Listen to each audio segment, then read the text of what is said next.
In a major boost to public healthcare, Surat's new civil hospital has launched Gujarat's first advanced biplane cath lab under the state super specialty project. Built at a cost of rupees 12 crores, the facility is set to provide free cardiac, neurological and vascular treatments including angiography, angioplasty, pacemaker implantation and emergency stroke care. લકવો મારી જાય ત્યારે એવું હોય છે કે કોઈ પણ એક પ્રકાર મગજમાં આવેલી કોઈ એક નસ એટલે કે રુધિરવાહિની બંધ થઈ જાય છે. કઈ રુધિરવાહિની બંધ થઈ ગઈ છે એ પ્રમાણે શરીરનો જે તે ભાગ કામ કરતો બંધ થઈ જાય છે.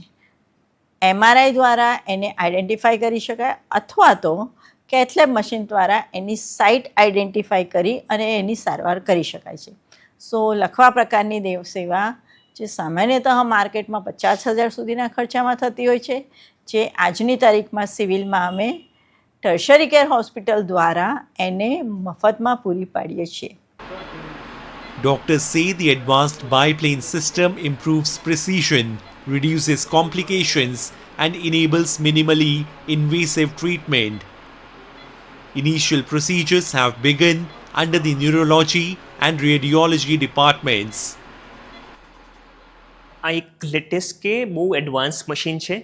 આપણે સાંભળ્યું હશે અત્યાર સુધી કે હૃદયની અંદર તકલીફ હોય તો આપણે એન્જિયોપ્લાસ્ટી કરીએ છીએ, સ્ટેન્ટિંગ કરીએ છીએ ને હૃદયની બીમારીઓને આપણે ઓપરેશન કર્યા વગર અમુક બીમારીઓને આપણે ટ્રીટ કરીએ છીએ પરક્યુટેનિયસ રસ્તાથી, ચામડીની અંદર થઈને જઈને કે નસની અંદર જઈને.